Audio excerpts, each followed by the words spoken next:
Welcome to Uncommon Core, where we explore the big ideas in crypto from first principles.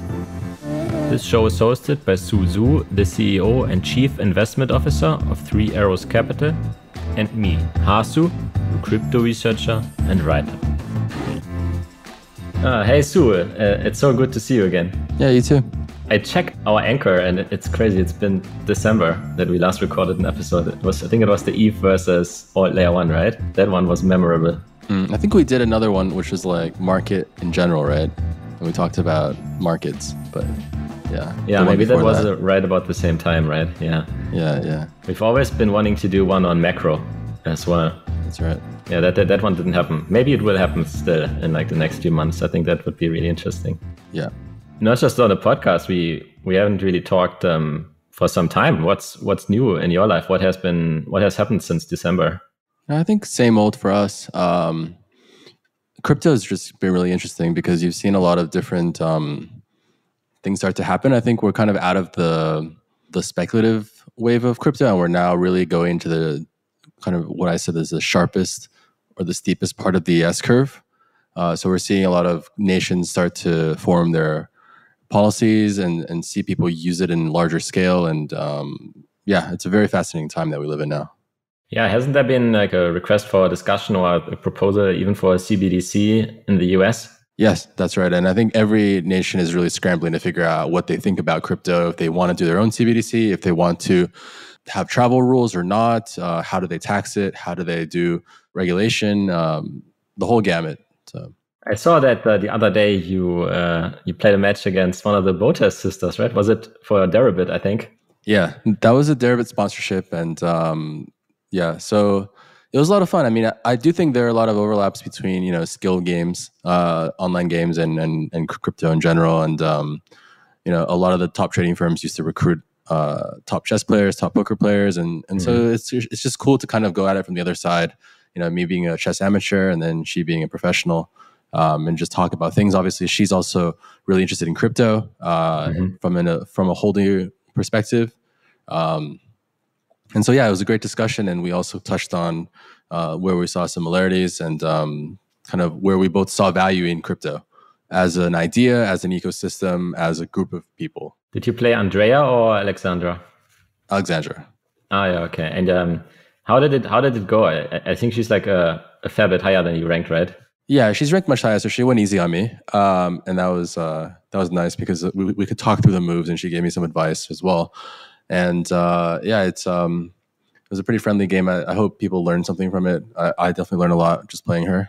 In general, like I don't know much about chess, but so if you're rank 1600, right, and she's 2200, then can you win ever? Is it basically are you completely drawing that? Unlike something like poker.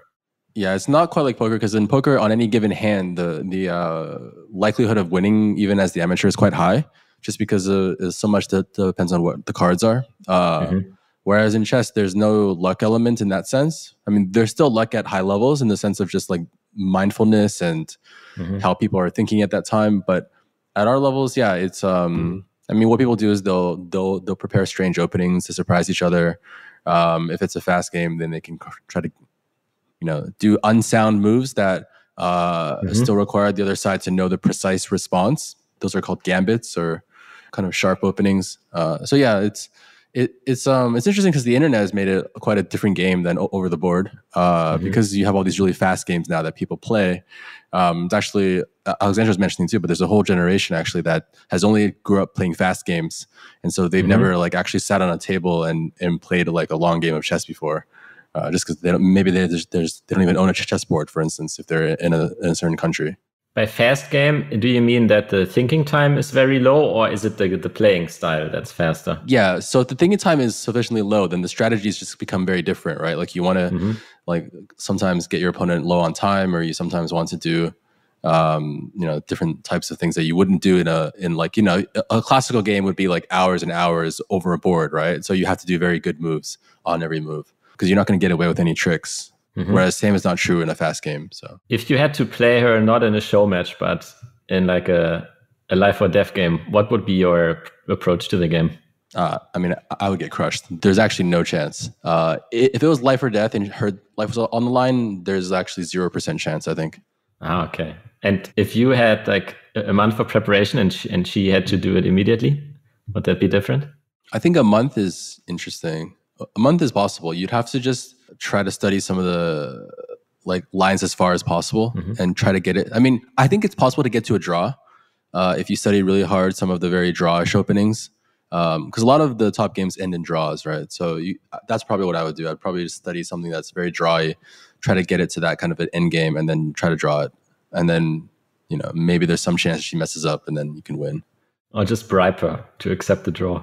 or just bribe. That's right. Find the right off-chain strategy. Yeah. Exactly. Yeah, really cool. I mean, what else has been going on? Are you still thinking about crypto a lot, or do you have any other outside interests at the moment? I think still mainly crypto. I mean, I haven't picked up too many new hobbies. Let's see. I mean, there's a lot of interesting stuff we're doing on the business development side for 3 Arrows. Probably be able to announce more soon. But I think it's a really exciting time around the world. A lot of opportunities. Yeah, I mean, this probably connects in some way to. Well, let me ask a different way. I mean, is 3 Arrows at this point getting too big to, like, for crypto? Is that why you're sort of thinking about macro and some of these like nation state level things and central bank things and so on? No, I think the last few months we've had more of like a lull in crypto markets where people kind of we kind of had a lot of growth tech guys get washed out as sort of zero revenue, zero cash flow. The tech stocks did very poorly, and then people who held those, some of them also held crypto, and so it kind of got taken down together in a beating. And so that there was less opportunity for sort of crypto specific stuff to stand out just because it was kind of a washout. But I do think now, yeah, we're very much back in the idiosyncratic crypto world again in terms of things happening. There's a lot of just different questions during the last 3 months, though, from investors on, are we entering an age of stagflation? Are we entering an age of spiraling inflation, or are we in fact just getting the final road bump before more secular deflation in a sort of Cathie Wood sense? And so the jury is still out on a lot of these issues, these kind of big questions, and we can talk about those today or some other time. But I think that now it is becoming clear. I mean, just with the way the equities have bounced off the lows, that even if you raise rates, you still don't have the ability of cash to outperform inflation. It's just not possible. And a lot of that has to do with the way our economy is structured as well, and just the opportunity sets that are available. So that being the case, you've also seen bonds sell off quite a bit, right? You've seen longer duration rates go up. And this was thought in the past to be very bearish for tech stocks, but we haven't really seen that play out. And it was always hypothesized in that way because, tech being long duration, it's stories about the future, right? And it's ideas of what the future is worth. So if you discount it back, then obviously the future is worth less if cash flows are worth more in the near term. But that hasn't really been what actually happens, because the reality is that there's sort of no alternative, right? Because bonds are locking in just huge losses and fiat is locking in losses as well. People are sort of sticking to their guns and saying, I have to own growth. I have to own the future. I don't have a choice to go and own, first of all, like I can't own commodities because if we get demand destruction, which we're getting, then once that comes in, then the commodities will fall also. And so I can't sit in commodities for 3 years or 5 years. And I can't sit in fiat for very long at all. And I definitely can't sit in bonds. So there's kind of, we're getting to there is no alternative kind of thesis coming out for sort of tech equities and also for crypto as well. And that's what I think we've been seeing the past few weeks, which is just that realization that when people go into cash, it really is a cash bubble, right? Because when people go into fiat, they're trying to time the market, and then they need a greater fool almost, right? To be able to sell their assets for fiat so that they can get back in cheaper. And so that's kind of collectively people started to realize that they were just playing this kind of game of the greater fool. And once the final greater fool didn't want to sell their growth anymore, then you had huge bounces.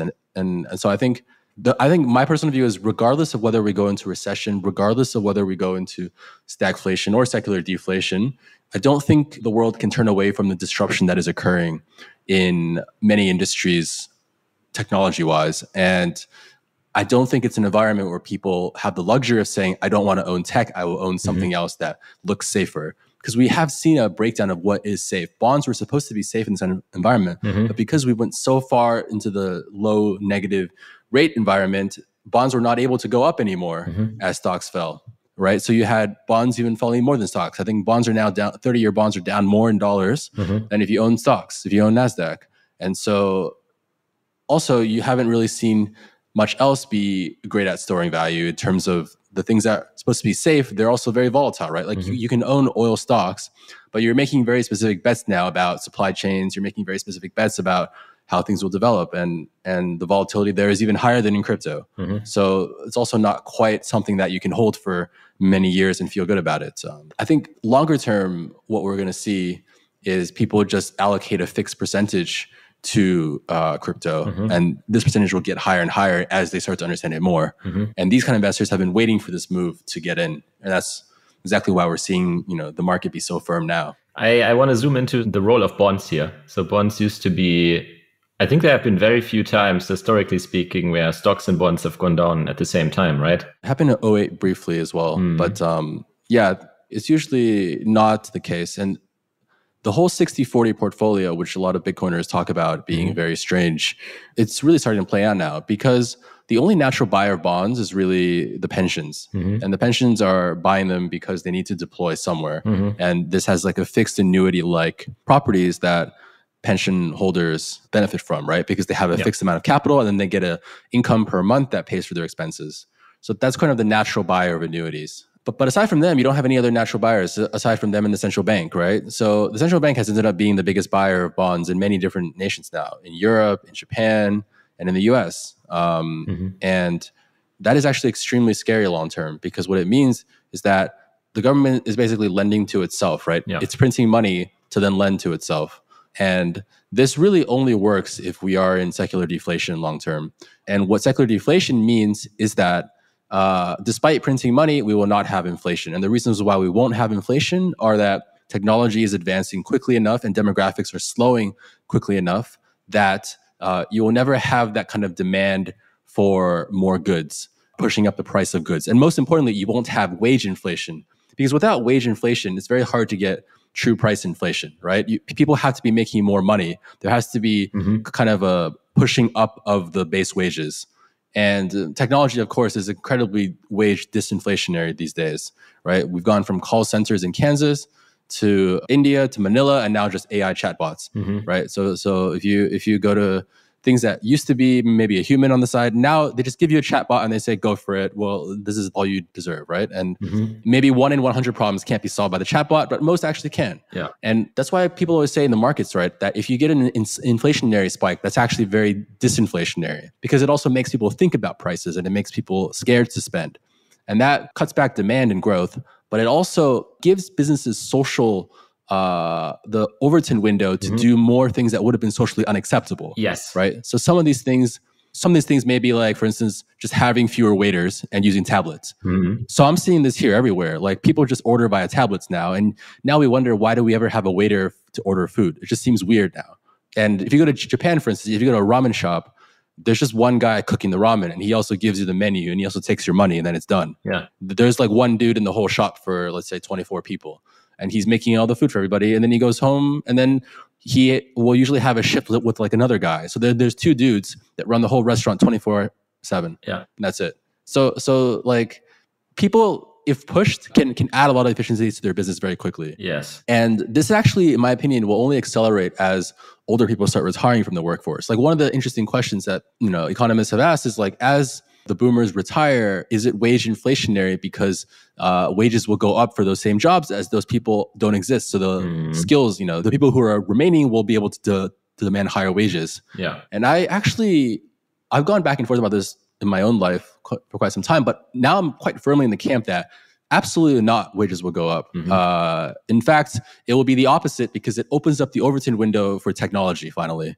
Because up to now, it's incredibly socially unpopular to bring out technologies that smack the 55-year-old out of his job or the 60-year-old out of his job. But once they retire, are you going to train new people to do those jobs for another 30 years? You may not, right? So real estate brokers is an interesting one because most real estate brokers now are quite old in certain countries. There are obviously younger ones, but it's quite top heavy on older ones.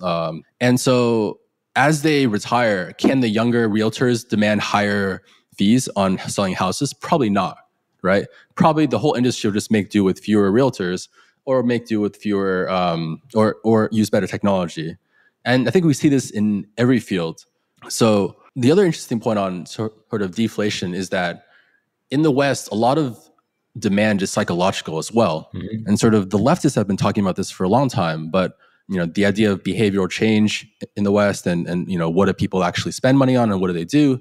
But I do think they have some points, which is that if you think about the average person waking up in the US, right? If he doesn't want to spend any money, he can just sit in his house and watch TV and play video games. It's incredibly deflationary. He can get food delivered to him. He doesn't have to use any gas himself. He can walk around the street. He can meet his friends. He can take a bike ride and meet his friends. So if people wanted to, they could live incredibly deflationary lives. And that's what we see in Japan, right? Yeah. We see in the urban environment, people can live incredibly cheaply. They can even eat relatively healthy food in Japan, unlike in the US, incredibly cheaply. In the US, if you do have a problem where you end up eating fast food if you're poor and things like that. But in many countries in Asia, you can actually be completely fine spending an insanely low amount of money per year. So demographics pushing in that direction as well, and behavioral changes pushing that direction are also very deflationary. Like most of the spending is for, say, flexing or for showing off. That can all go down quite a bit if you enter a negative growth environment or if you enter a different kind of economic environment. So I generally think inflation tops this year, probably Q2. And then we actually will start seeing a lot of signs of growth slowing down and deflation also. So I think that's also what the central banks in the West need, right? Because if this is not true, if we cannot create this deflation, then there's actually no way for them to really get out of the situation that they're in. You may end up in a situation where they start redefining the CPI basket to try to get people to, buy different things or to do so on and so forth. But at the end of the day, there's really no way they can get out of this issue of very large balance sheet debt on central banks and the only buyer of this debt, which is negative yielding, being printing of their own money.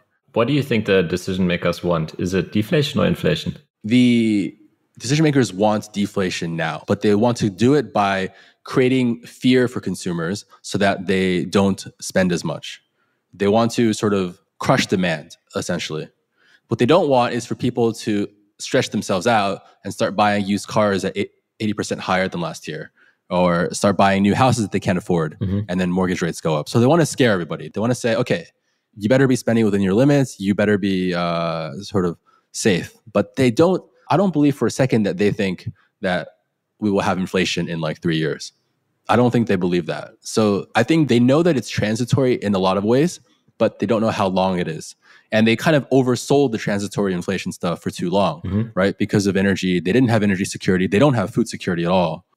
Because they oversold that and now they need to dampen that in, that's kind of why they're going for the shock and awe effect on jawboning inflation to the point that we start seeing these inflation prints come off. There was a lot on secular deflation. Do you have any views on what speaks for stagflation as a possible outcome? So first of all, maybe how would you define it? And then where do you see the odds of that? Yeah, so stagflation is kind of the idea that the economy slows down, you go into a recession, growth is low, but at the same time you get inflation, meaning you get wages higher and prices higher.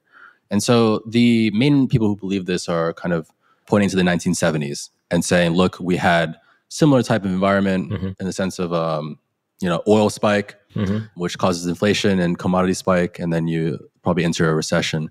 But I think there are some key differences. I think demographics are the biggest key difference. You don't have more people entering the workforce right now. In fact, you have people coming out of the workforce. So in the 70s, you had huge amounts of people entering the workforce, right? You had women entering the workforce. You had just a very different demographic set.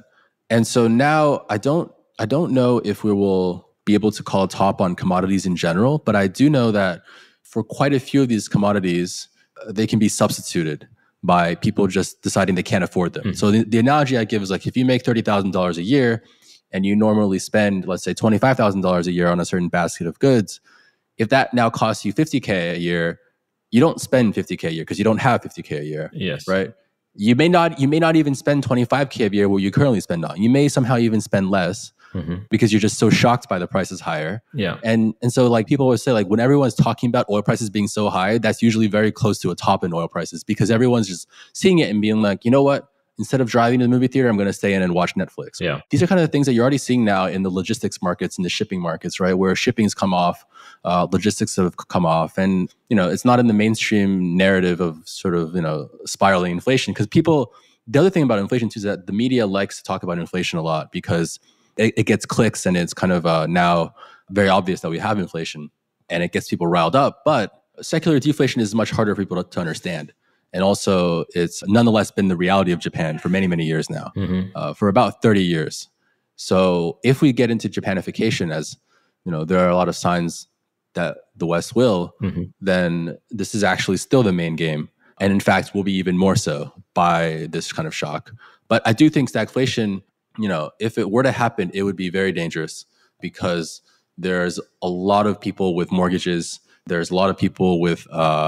if you get job destruction, plus you get rates going up quite a bit, you're going to have just a proper bankruptcy cycle and you get a lot of pain basically. So I think kind of the Fed blinks both ways. It blinked on the high CPI prints, but then it's also confident enough that they can manage it, that they won't let it they won't basically margin call the man in the street to make him sell his house. Yeah. So in summary, stagflation, you think any kind of inflationary scenario is very unlikely because we have huge secular trends toward deflation.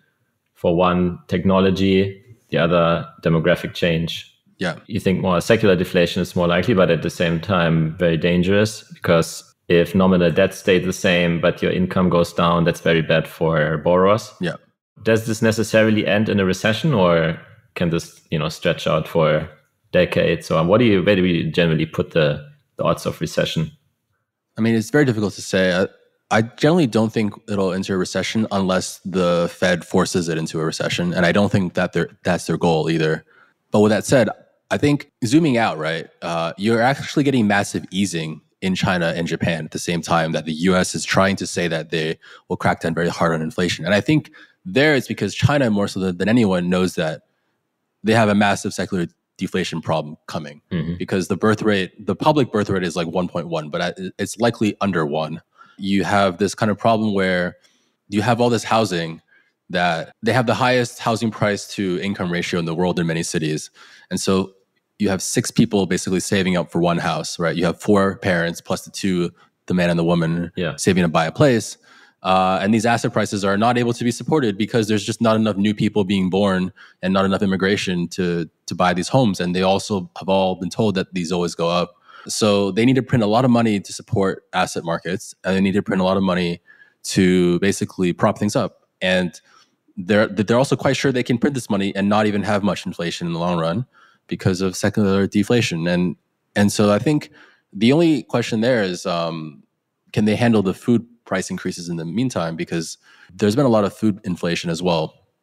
And that's from the fact that so much of our current food systems come from fertilizer, right? And Russia, a few other places control basically all the fertilizer supply in the world, the ammonium nitrate. And so you have prices of almost everything in agriculture at all-time highs.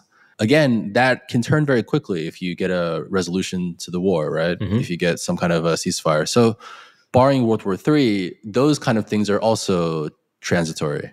We kind of have what's very common in markets, which is that you have in the near term sort of the extreme fear of the war and the extreme conditions, uncertainty. On the other hand, longer term, you see a whole different set of problems that are in a way opposite to those problems. That's where sort of the real push and pull are. Where does primarily your interest in this come from? Is it sort of that crypto has just been a bit dull, as you said, for like the last 3 to 6 months? Or is it that you're starting to look at, the bigger game, sort of the macro game? Or do you think that this macro development is relevant for all crypto investors? And it's like earlier, you basically compared crypto to tech stocks as well, right? So do you think that crypto is just basically the outcome we have in crypto is fully dependent on what happens in macro?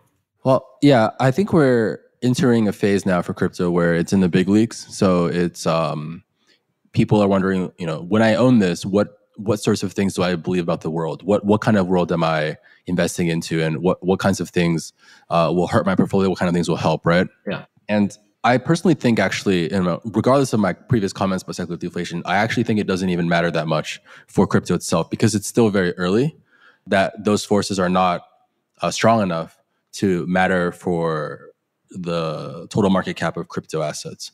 So it's almost like the macro stuff is to understand the way that other traditional finance people view it. And it's sort of our original background in 3 Arrows as well, which was mainly emerging market foreign exchange, just basically to get in the mindset of a tourist in this market, how they think about whether or not they should own Bitcoin or they own Ether, and what are they hedging, right?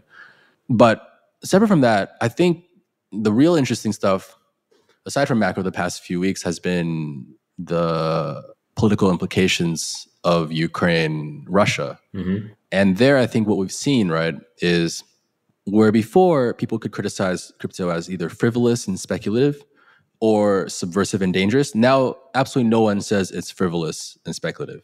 They can only argue over how subversive it is, or is it creating net good or net bad in the world. Yeah.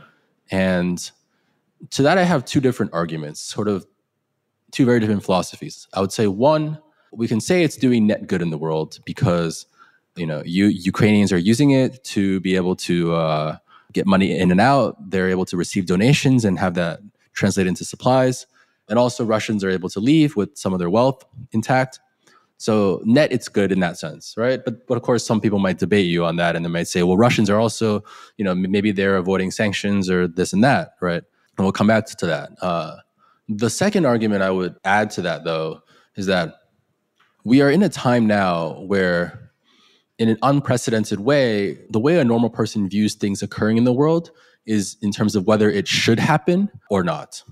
And this kind of is-ought problem you can really see in all discourse, right? So there are things happening which are clearly not necessarily in the realm of us thinking, should he have done it or should he not have done it? Yet people will spend a long time debating this, right? So we talk about, should Putin have invaded? Should he have not invaded? Should he have just stayed with Donbass? Should he have just gone to Kiev or not?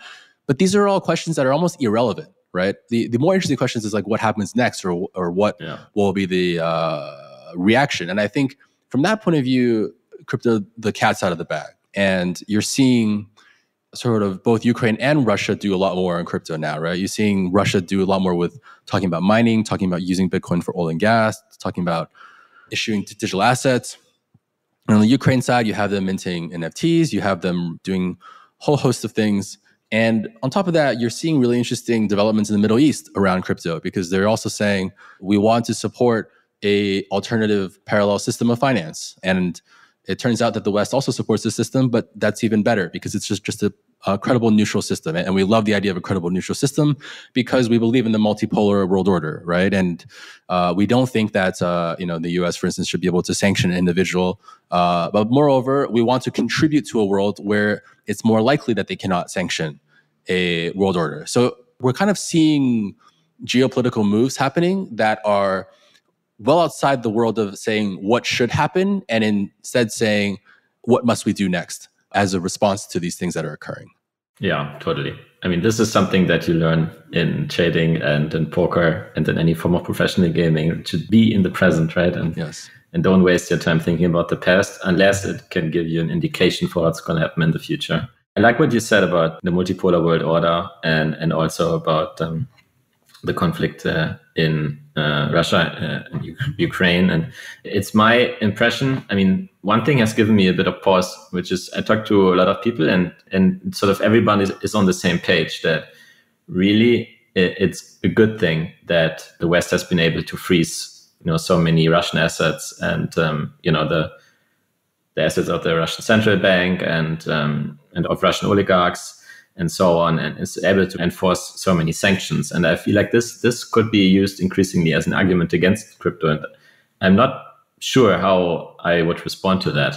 Yeah. What do you think? This is actually one of my sort of more controversial points. And it's something that I think I'm able to say because of where I am and the sort of seat that I'm in. I mean, it's very difficult for, let's say, a protocol founder or a Silicon Valley based fund to make similar arguments that I would make, for me sitting in Singapore as a Singaporean. But I do think that there's two different questions here, right? One is, first of all, what are sanctions? Do they work? Who needs to follow them? Who doesn't need to follow them? Right? And these are quite basic questions about sanctions. And just to give a thought experiment, the reason why we sanction the people is because we can't actually arrest them, right? Because they haven't committed any crimes. So when we talk about sanctioning Russian oligarchs in London, the reason why they're not in jail is because there exist no laws to put them in jail. So we actually have to... And that's because they are not in London. They are outside the reach of that jurisdiction. Or well, there's sort of two... Because they are breaking international law, right? Yes. Well, there's sort of two ways to think about it, right? Like one is that they are breaking some laws, but in many cases, the imposition of sanctions against individuals that haven't contacted Putin for, let's say, 15 years or 10 years, that is not as clear, right? And that's why you've seen only a few of the oligarchs actually end up getting their assets frozen, right? And in the US, in fact, very few of the oligarchs actually managed to get their assets frozen because their lawyers successfully argued that, in fact, these sanctions against their assets make no sense. And so even now, we still have some rule of law in the West, which is to say, okay, you still have to prove that something requires a sanctioning of financial assets because this is something that is relatively extrajudicial, right? Yes. It's a suspension of rule of law in pursuit of a higher purpose. So then the question is, what kinds of things can we draw a clear line on, and what things can't we draw a clear line on, right? So, for instance, we can't kill the children of people that are sort of, even if they're war criminals, we cannot kill their children if they're in, let's say they're on the beach in Paris, or not Paris, but on the beach in south of France. We cannot kill their children just because of who their father is, right? That would be seen as like, in modern day, kind of, we would draw a line there. Yes. But, in the old days, maybe you would not draw a line there. Maybe you would say, well, that's a great move. That's an excellent move. So these kind of things are depending on norms. And these norms are dictated by a lot of different things. But I think coming back to where I see it tying in with crypto is that crypto absolutely can be used for sanctions, just like cash can, just like, for evading sanctions, just like the internet can, just like anything can. And I always say that if something is useful for people, then it must necessarily be useful for criminals, because criminals are people. There's no instance yet of a technology which is only useful for people who are not criminals. It doesn't exist, right? Criminals use the same phones, use the same, technologies, use the same internet that we all use. And so crypto being in the nascent phase now, where the regulatory rules haven't been written yet in many countries, it's a precarious subject to broach because they are in fact writing what those rules will be now. And they want to decide, how draconian do we want them? Do we want them to be extremely draconian because we value the ability to sanction people as much as possible? On the other hand, do we say, for instance, cash is used much more by criminals, and therefore we should treat crypto as we treat other things on the internet or cash in general, and just allow that space? These are kind of very difficult questions. And I think that each society will answer those questions very differently, also based on their priorities, right? So for instance, were some talks about how, India didn't follow the sanctions and is in fact planning to do a lot of these oil deals with Russia, right? But interestingly, like some of the Indian family offices that I speak with, they're incredibly skeptical of the US sanctions, and they're incredibly against them as well. They would say, for instance, that sanctions have never worked, basically. It didn't work in Iran, didn't work in Venezuela, didn't work in North Korea. Basically, they would say there's not an instance of it having worked. And for them, if they were to follow the sanctions, their people would die because they need Russian fertilizer for their people to eat. Yeah. And so India would say to the US, well, the West is still buying Russian oil. After all this talk about secondary sanctions, they themselves have not actually followed their current sanctions. And so this multipolar world is something that is very scared of the West because they don't know what comes after this. Is it World War III? Is it sort of breakdown of international world order? But I do think that there are real questions that people outside of the US, they do ask about sanctions, which is to say, how far does it go? How do we decide on these sanctions? And how do we weigh the impact of sanctions, not just on individuals in the countries even, but on the idea of shutting off a country's trade, which may kill people, which may cause a revolution somewhere else, right? Like with wheat prices this high, Sri Lanka has gone into default, gone into bankruptcy. Many countries like Egypt can end up in very unstable situation as a result of this kind of stuff. So, what are the obligations of third world countries and poorer countries to follow the sanctions that Joe Biden talks about? And this is something that interestingly, when you see with the UAE and with some other countries in the Middle East, they would say, I don't want to be part of these sanctions. And I also know, interestingly, that you will not dare secondary sanction me because I see you going to Iran for oil. I see you going to Venezuela for oil. So I already know your hand is not very strong, basically. Yes. Right. I already kind of know that if you're going with a guy you just put in the axis of evil a few years ago, then me, I'm at least your ally. You can't play that card with me. This is kind of the big widening of the Overton window that we're seeing now, which is that people are just ignoring what they say.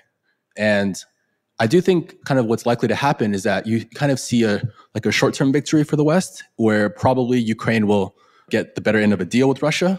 But then longer term, you will see countries really aggressively move away from over-dependence on the existing financial systems. And so part of that is embracing technologies that are credibly neutral. Part of that is working on creating alternate systems to the ones that exist. But this whole process will take years and years. And I think that the role that crypto plays in this is manyfold. On the one hand, you will have the continued adoption of crypto by the West as an expression of liberal values and as an expression of freedom of speech and also freedom of money. On the other hand, you will see adoption of it by governments and by sophisticated players outside of the West as to say this is a credible neutral money. This is a credible neutral platform that I can use to do trade. So I think crypto becomes all the things, essentially. I've been reading this book. I've been rereading it, rather. I read it in the past, called Sovereign Individual. And what it calls the mega political force is a really good lens to view crypto in.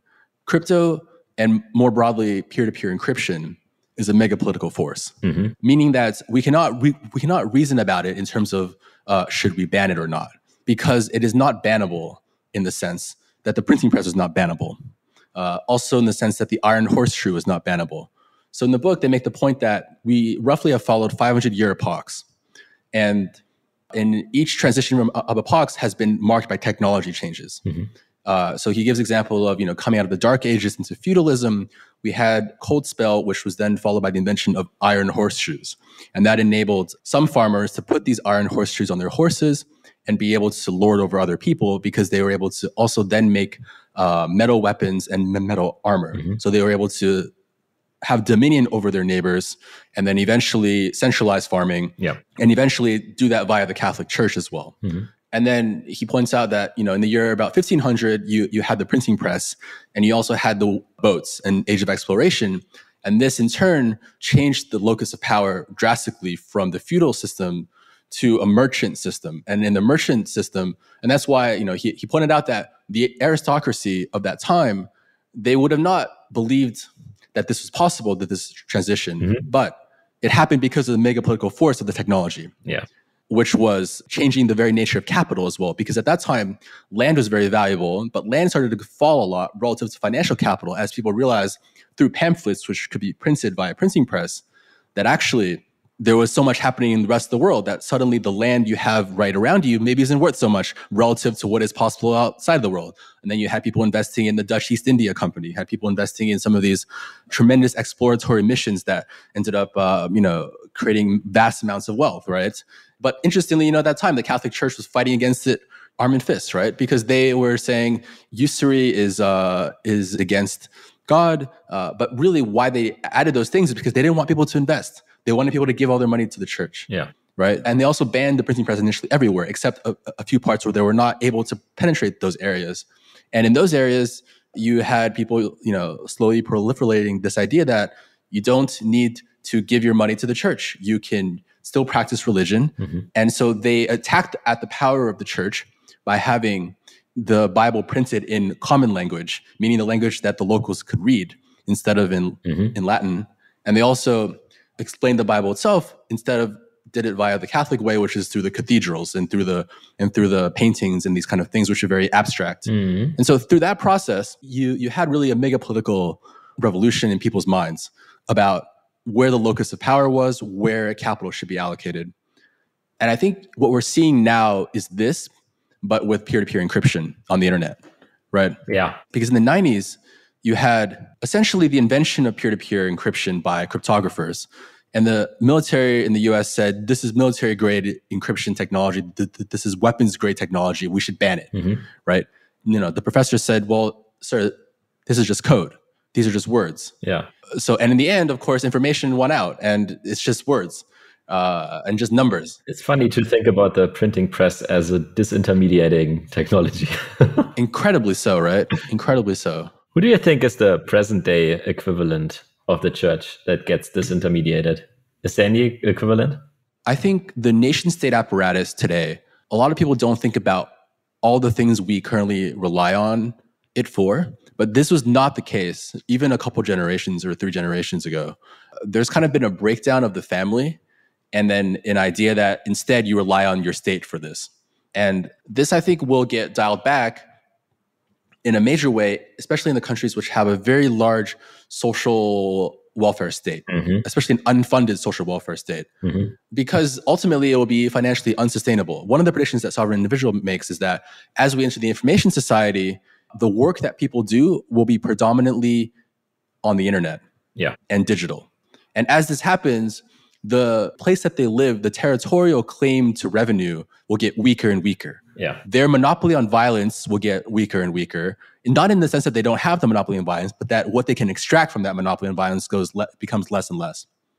And interestingly, what you're seeing now is that the same rails that companies used to use during globalization to do regulatory arbitrage and lower their own tax rates, individuals are now using en masse, right? In Europe, great example, where people are all going to Lisbon to get 0% tax.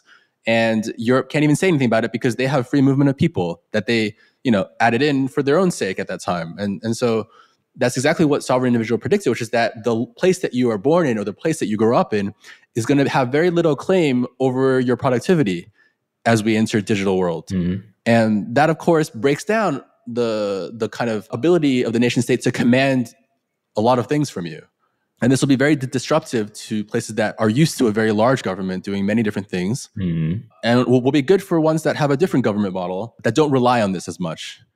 It would be so interesting to see an unbundling of the nation state, right? I think the nation state is maybe the greatest or one of the greatest innovations in human history. I think it has unlocked so much welfare and so much productivity gain and security and physical safety for people and just so many benefits. But at this point, I would also say, I think it would be great to have more competition and more experimentation, right? I think, so I can, for example, after creating Ethereum, Vitalik went very deep into the governance rabbit hole and started to become really interested in, funding of public goods and how humans organize and these ideas of novel forms of organizing human society and so on, and charter cities. And, I can definitely understand why. I think with a few years delay, I can definitely see how this is going to be such an interesting field in the next coming years.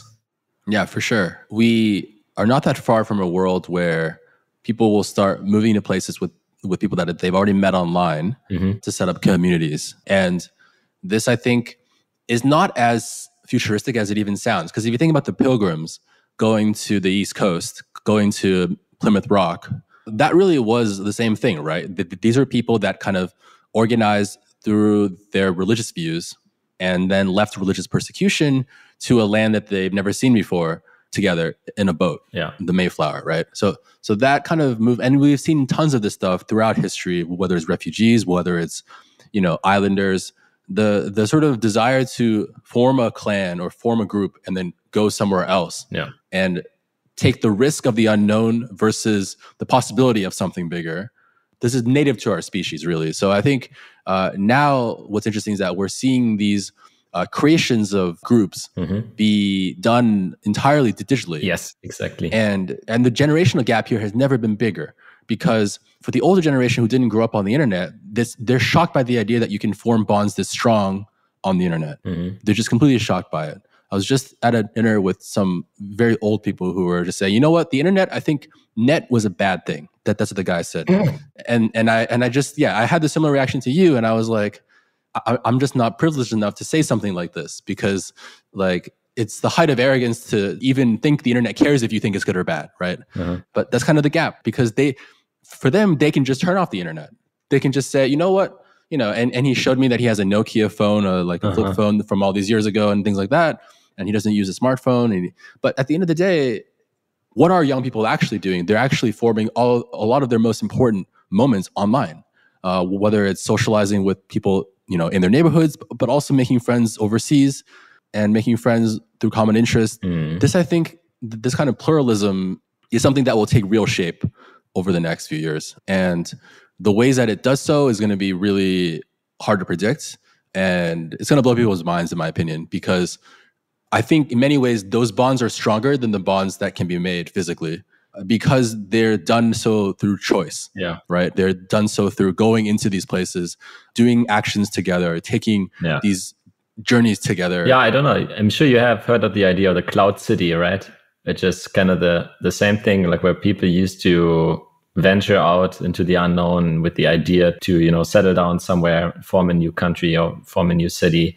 And it would be built on the ideas of, search for prosperity and freedom from oppression and so on, right? And exploration. Yes. But today, sort of the problem is that there is nothing to settle down on, right? Every point on the earth is kind of taken already, right? So instead, people form what is basically a cloud city, right? And I think what's missing really to bring this into the real world would be just one country, going ahead and saying, we divide our land into we have all of this free land, let's just divide this into 1,000 parcels, and anyone can make a charter city here. And, this is the 10% of laws that you have to submit to, but the other 90% is kind of in your hand. Just go and experiment away. I think this would be just so insanely cool if that was possible. Yeah, and I think we absolutely will see it actually for the same demographic reasons that I mentioned before. Just because in Japan, the average age of a farmer is 67 years old now, and a lot of these houses you can buy for free if you're willing to go there and live there, because they just need human beings to live in these dwellings. Yeah. And the same thing is happening all across Europe now, right? In Italy and some of these places where there's just no people. Because of the brain drain that we discussed, the young people who are productive, they go somewhere zero tax where all their friends are going, like a Lisbon. And then what's left is 25% youth unemployment, a bunch of old people, and that's it, right? And that kind of environment is very, they need that vitality, whatever it is, whoever it is, at some point. So it'll happen through that in a big way. I also think there will be cities and places that sort of don't rely on the old models as much, and therefore can kind of be almost proto-modern in ways that the things that they used to do might have seemed regressive, but now they seem modern. A good example of this is if you look at Catholicism, or if you look at Islam, right? A lot of secular Western or Confucian thinkers think of this as regressive views, right? But interestingly, people live a different style of life. They don't believe in the possibility of work in many cases, in the sense that the point of life, or what constitutes the good life, is working really hard and then having that work transfer into a kind of material success. Whereas they much more would say the goal of life is to have a family and raise your kids. And that's kind of the way that they're brought up. In a way, this can become a very futuristic viewpoint, right? In a post-work society, if we really get secular deflation and there's robots, then the idea of training your kid, really hard in memorizing a bunch of stuff is actually kind of stale, right? It's actually kind of an old school mentality that's not going to get you anywhere, right? Whereas maybe the approach of just having good interpersonal skills, having good, a love of life, being able to just enjoy life without needing to, let's say, strive for something that is some part of a rat race. That actually something that, China wishes it could teach its people to do, right? They're seeing a lot of signs now. China gets this fully. So they're trying to start, stopping a lot of educational testing, trying to support as much sort of relaxation as possible, because they also get that you don't want to set up hundreds of millions of people to compete for something where there's no reward at the end of it. We've had globalization first attack at a lot of blue collar jobs. The next wave will be attacking at white collar jobs, right? So accounting, we kind of already know is dead. But then, banking, lawyer, even doctor, a lot of this stuff can be telemedicine. A lot of this stuff can be outsourced. And so the kinds of jobs that exist in 30 years will be very different from the kind of jobs that exist today. And so I also think that, the societies that are very much not prepared for this are going to find it really hard, because they will have set up a huge generation for failure, essentially. On that point as well, with crypto, I think there are places that understand this. And so they don't, for instance, Places like Dubai is quite interesting, right? Because their model of how they capture value from their expats or the people that go there and move there is they sell them land. It's like a metaverse model almost. It's like, I don't tax you anything. By not taxing you anything, I don't have to track anything either. I don't have to figure out if you're buying this or buying that. I don't have to figure out if you're doing this or doing that. I simply let you live here. You do whatever you want, 0% tax on everything, but I want you to buy something here. So I want you to buy land. It's a token-gated community. It's a token-gated community, exactly. And that model works well for them because they have a lot of land that's not lived on. Yeah. And if there's more demand, they'll just build on more land. And so this is a flywheel that is actually, it's quite compelling because they're able to offer, let's say, what I would call like the freedoms of a liberal monarchy, right? Because in a liberal monarchy, which sounds like an oxymoron because we're used to thinking of a monarchy as like a liberal, but in a liberal monarchy, the monarch doesn't have to care as much about what you're doing on all these different things because it already knows it has absolute dominion, and also because it has created a business model which needs to attract talent and capital, right? For instance, you can leave a liberal monarchy if you don't like it there anymore. Mm-hmm. So if Monaco became a very bad liberal monarchy, people would leave Monaco, right? Yeah. Or they would leave wherever it is. And so I do think we may end up seeing more and more interest in these kinds of models because, of course, the promise of liberal democracy is that everyone gets a voice. But what often ends up happening is that you get sort of the tyranny of the majority over the minority. Mm-hmm. So you get the tyranny of the poor over the rich. You get the tyranny of the major ethnic group over the minor ethnic group. Mm-hmm. And get all these kinds of things. Yeah, that's why, checks and balances and minority protection are the two other pillars of any liberal democracy. Yes. But the question is, can these systems ultimately sustain themselves if people are able to leave? Yes. Because people can leave liberal monarchies and they can also leave liberal democracies. So will liberal democracies give people enough reason to stay? And what will those be? We have seen sort of the Nordic models where that has generally worked, but it was also with a generation where a lot of people did leave. Mm-hmm. But with those who stayed, they were, interestingly, it's quite ethnically homogenous, right? And they have a strong sense of culture. And so they're willing to kind of fight through it together in that kind of a sense, right? Mm-hmm. But not every country is like that, right? Not every country has that kind of ability to command that. It's like the same thing we are sort of speed running right now in crypto with DAOs versus more streamlined forms of governance for projects, where I think the main reason why liberal democracy has been so effective is because the exit cost on the system is so high. And so the cost of failure is so large as well. So if you get someone bad in charge, then people cannot leave. And it's basically a horrible outcome for everyone. So you need a system that is very, failure proof. But I think when the incentives are set up different and the mobility of people between different systems and firms and capital and everything is much higher, then you do have more competition and you get more checks and balances that way, right? So you can have more smaller systems that each keep each other in check. Because if they don't perform well, then people will just leave. Yes, I think so too. And so I think just as we've seen a lot of DAO deaths, we will also start to see a lot of liberal democracy deaths. So in the book, the first one that he gave as a kind of like a precursor example was in Peru, right? Where Fujimori, he at some point declared the end of the parliament. And that was incredibly popular. It was over 70% of people wanted it into the parliament. Why? Because they thought the parliament was incredibly corrupt, and they thought that it was not serving the issues, the needs of the people. And so there was a case of a society transitioning from democracy back to monarchy or back to authoritarian.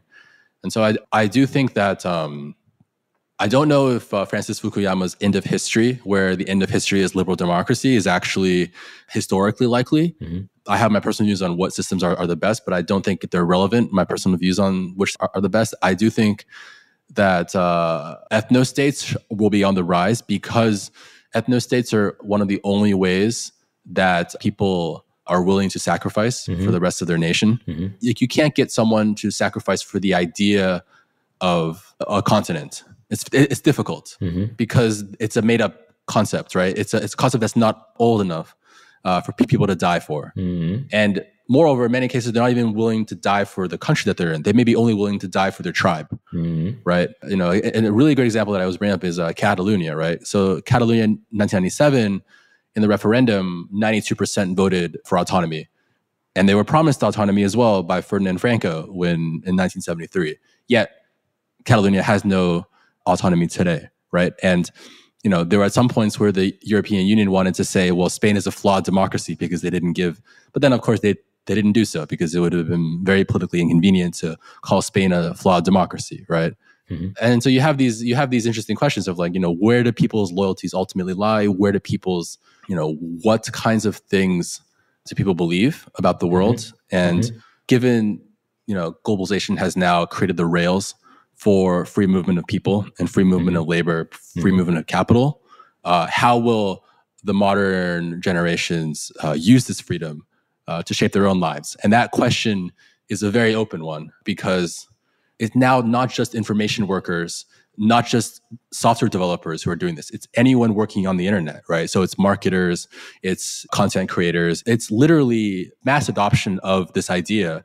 The book talks about how in the 1990s even, 50% of people polled in Europe said, I will not make my career in the place I was born. And that was in the 90s, right? And of course now, if that same poll were to be made, there's, in some countries, that kind of idea is even higher. Yeah. And so this kind of thing is very good for crypto because it already abstracts away the idea that you must save in your own country's fiat, right? Yes. It abstracts this away, and you're saving with whom instead? You're saving with groups of global like-minded people who share a common purpose. So in the case of Bitcoin, that's the common ideas of the 21 million supply of a currency whose creator is pseudonymous, the idea of something that is as changing as little as possible, right? And then with Ethereum, you have the ideas there of global settlement layer that's powering very important economies, digital economies. So suddenly, once you abstract away the dependence on the state for the things you need because you're not getting them anyways, you also abstract away the need to save in the fiat of your country, especially if it's inflating away against real purchasable basket of goods anyways. So this kind of twin occurrence is why we've seen incredible adoption by digital nomads, by millennials in the tech space, because they say, well, I would rather save with these people. These people are my nation, right? And they like the fact that, old people are still not really buying crypto yet. They like the fact that despite, here institutional adoption, there, most institutions are generally quite scared to buy coins. They get scared in, get scared out. That's actually very, in a way, like that's the most bullish part for me. Like I would actually not like it as much if you had something where, huge institutions were buying it and then like staking it, it would seem weird almost, right? Yeah. It would seem like an anachronism. So it's actually, in a way, I think that the shakeout's been incredibly healthy for the markets because it's shaken out institutions. Yeah. And it's also, but it hasn't shaken out individuals, right?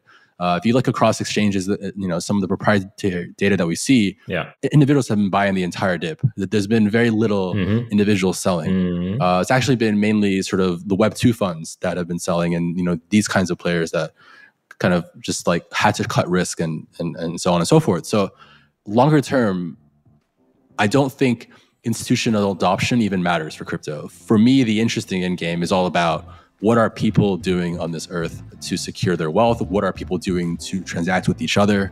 And what are governments doing in reaction to the fact that people are already doing this? Not their opinion on whether people should do this, but their reaction to people matter-of-factly doing it. Back to first principles. Yes. That's a very good ending and very fitting for our comeback episode. Cool. Thanks for the great discussion, Su. And see you hopefully sooner than in 3 months this time. Yeah. Sounds good. Take care. Take care.